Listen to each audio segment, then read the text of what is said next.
Okay. Hey, Derek. How are you? Good, Douglas. How are you? Doing fine. Thank you. Thank you for coming on the show. I appreciate it. Absolutely. It's my pleasure.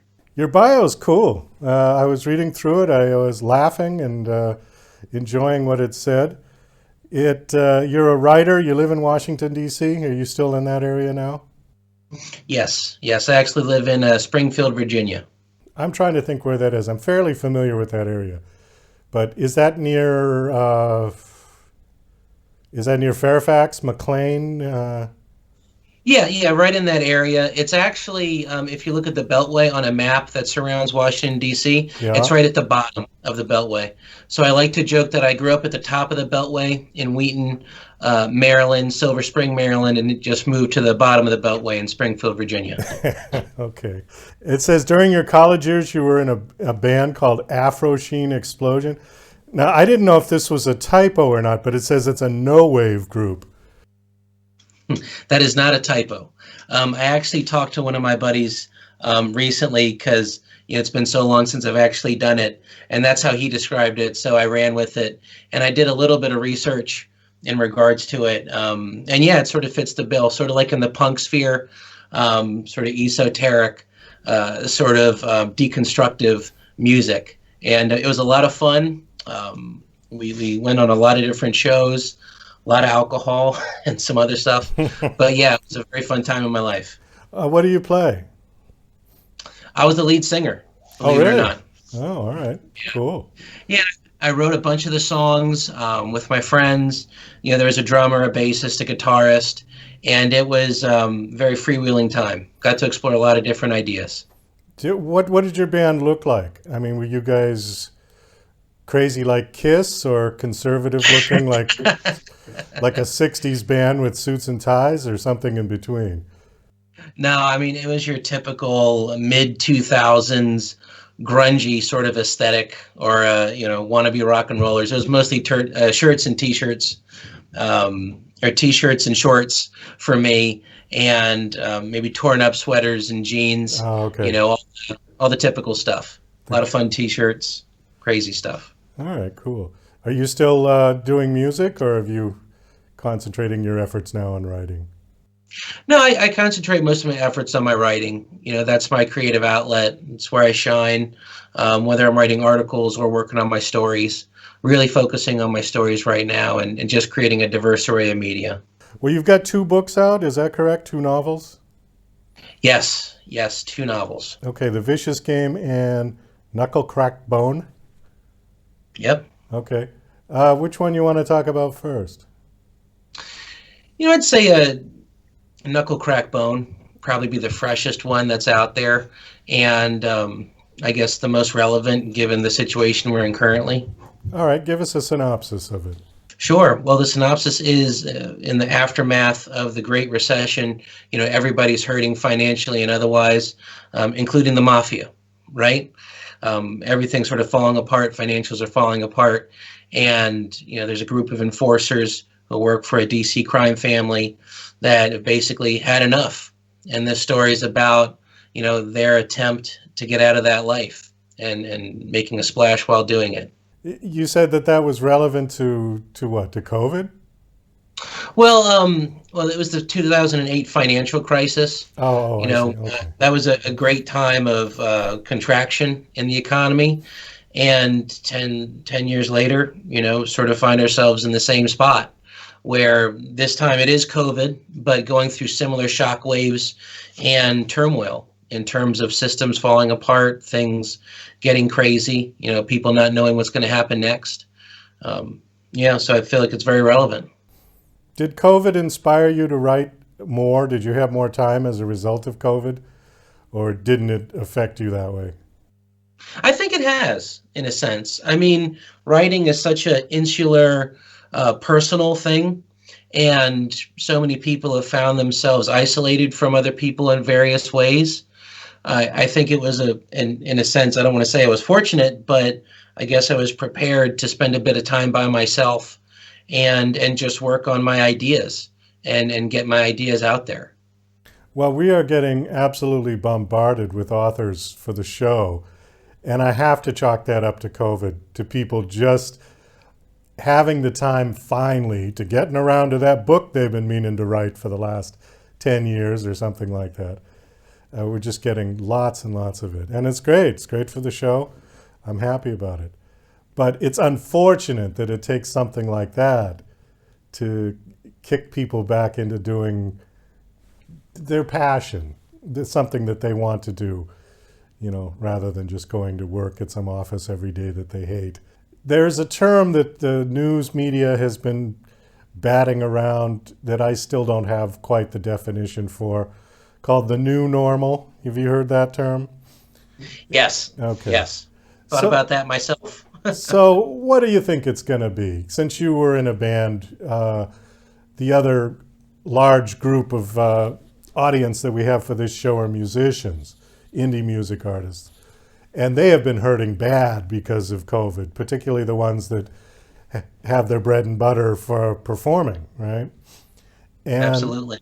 so the new normal, what do you think? Are we going to go back to concerts and people packed like sardines together and stage diving, all that kind of stuff? Or is it going to be everyone sitting 6 feet apart?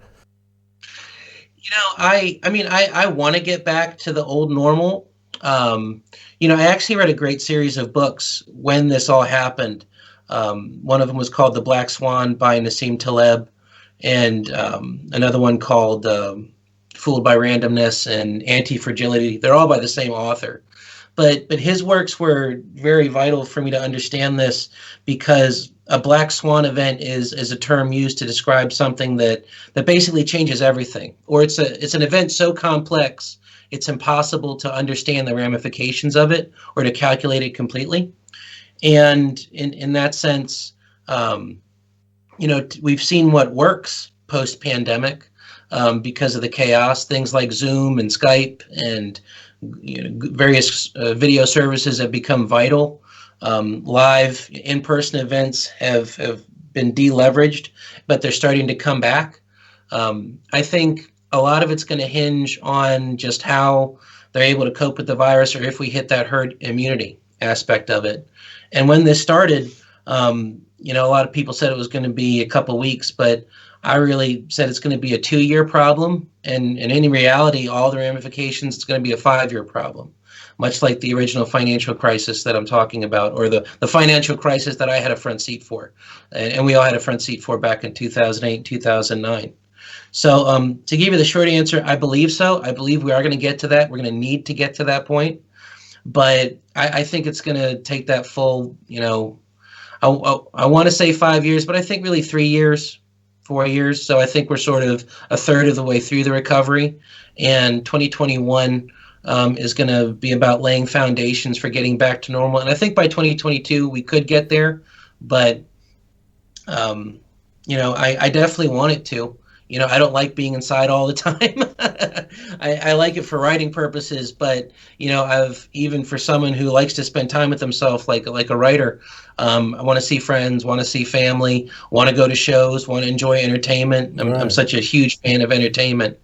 But yeah, I think we will get there. But in the meantime, you've got to focus on your digitals and focus on, just lean into the internet, lean into your own social networks, and just stay active any way you can. Well, I agree. The one thing that concerns me about post pandemic life is that I'm worried that people are going to be hesitant to embrace each other, to shake hands, that there's going to be this kind of moment when you meet somebody for the first time. And I hope that doesn't get ingrained in our society where we become more distant from each other, more cold, more less receptive. I don't know.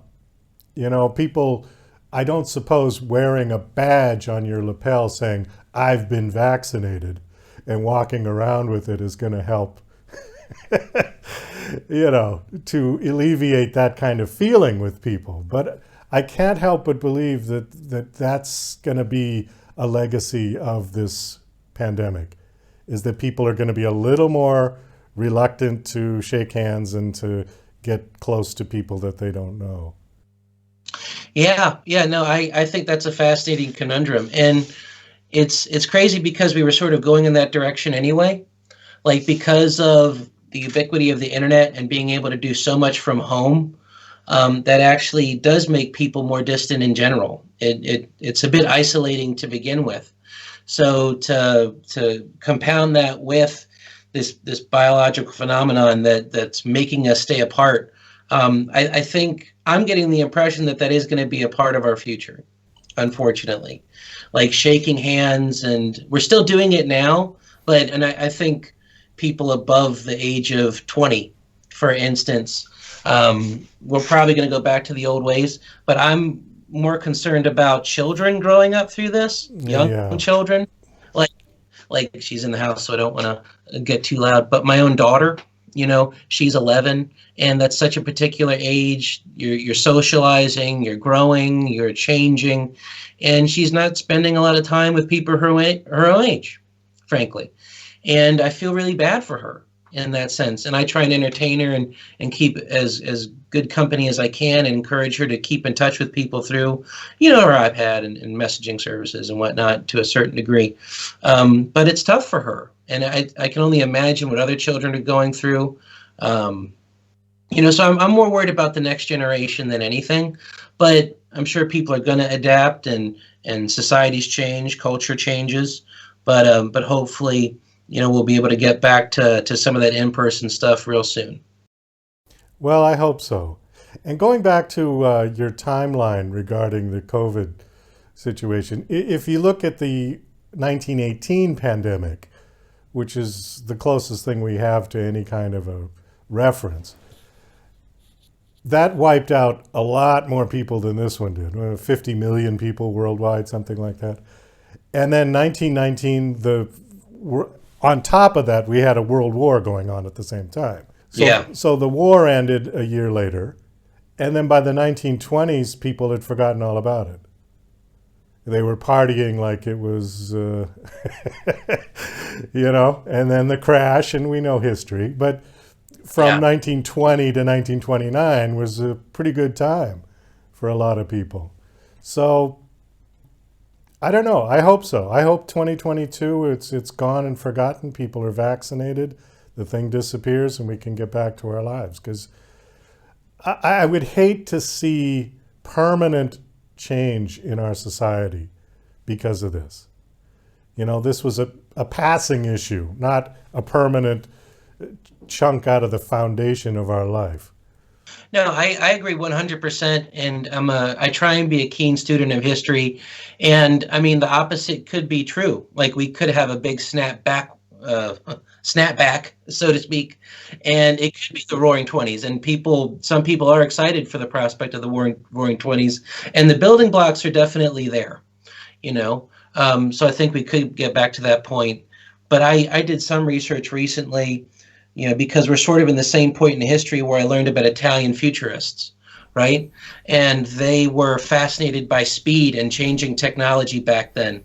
Like cars could go the breakneck speed of 35 miles per hour and stuff like that. Oh, yeah. And they actually made art about speed, where I think that one of the most famous images is a little dog whose feet are going back and forth so fast that they blur, right? And that was a new part of the 19th century, that things are so fast. And I feel like we're going through that now, right? With the internet, with digital tools. These things are really just adding speed to things that used to take longer. So yeah, I think we could get back to that point very fast, maybe faster than we even realize. We're just going to have some tough questions in the meantime, but we're definitely going to push through. We're definitely going to get a handle on this. The question is just a matter of time and then bravery, But I know for a fact, younger generations, they're going to be chomping at the bit to get out and party. We've already seen it happen. We're disapproving of it now, for reasons, but people need to be people at the end of the day. A virus can't change that. I agree. Have you been vaccinated? I have not been vaccinated yet. I'm going to soon. Letting other people getting theirs, the priority populations and all that and whatnot. In the meantime, I'll be honest, I sort of like being isolated. So if not getting vaccinated is an excuse to keep people 6 feet away, it's not too bad. Um, but in the meantime, I just stick to people I know are also isolating, like close friends and family and whatnot. I'm very careful, wearing my mask, keeping 6 feet apart from people whenever I'm outside, so to speak. But yeah, definitely going to get it sooner or later. Okay. Well, Derek, we do have to wrap this up. We are out of time, unfortunately. Do you have a website that you want to give out where people can, a personal website or a website for your books? No, absolutely. I actually got a couple of different things. I run a website called Action A Go Go. I'd encourage anybody to stop by. You can also follow me at Action A Go Go on Twitter, Instagram, and can subscribe to us on YouTube. I actually plan on getting some videos out, and I've actually made some appearances on some other shows as well online. But if you want to keep track of me, you can follow me at Action A Go Go on those three platforms. And I encourage people to please ask questions, reach out, and check in. Okay, you want to just spell that out because we're going to superimpose it right on you. Sure. It's ACTIONAGOGO. Action A Go Go. .com. Yes. Okay, all one word, no spaces, no hyphens, anything like that. Yeah, all one word. Okay. .com. You didn't know you were going to have a spelling test on this show, did you? I did not. I hope I got it right. All right, Derek. Nice meeting you. And thank you so much for coming on. Best of luck. Absolutely, Douglas. Thank you so much. This has been a pleasure.